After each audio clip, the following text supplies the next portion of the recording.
Johnson, who's in Lviv in just a moment, but shortly before we came on air, the governor of Donetsk Oblast, Pavlo Kyrylenko, spoke to me from an undisclosed location in the region. Just have a listen.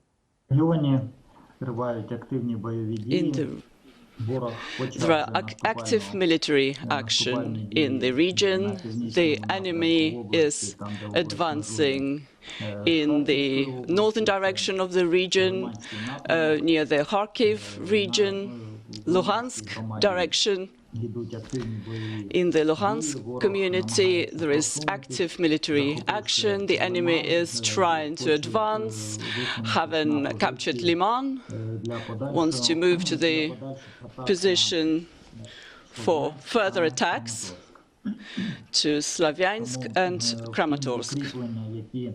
How are you able to resist these attacks then? Це облаштуванням оборонних споруд, фортифікаційних споруд. There are fortifications, defense, and usually we use heavy ammunition, the anti-tank arms, breaking up the enemy tank columns and working with the anti-aircraft defense. Unfortunately, we don't have this enough to have more active destruction of the enemy at the approaches to the region, to the Donetsk region borders, and in its desires to capture Donetsk and Lugansk region. Are you communicating the concerns and the challenges you have with the president? Are you speaking with President Zelensky about what you need? There is communication as follows. The command of the United Forces of Ukraine reports to the head commander of the Ukraine's army, Mr. Zaluzhnik, then reports to the high commander, President of Ukraine, Volodymyr Zelensky, and then he would pass that on to our Western partners, to the European Union countries, in order for them to increase the help to our army. Are you worried, though, about the end game in the Donbass, given the Russians are now investing everything they possibly can to try and take full control of the region? Of course, all the aggressive actions of the Russian Federation always concern us very much, the Ukrainian citizens and the government. We want to preserve the sovereignty of Ukraine, and we are united in our intention, in our wish, in our belief that we will withstand it for as long as necessary, and the government and the army of Ukraine and the people of Ukraine are united, and in the united fist we are going to hold the defense together.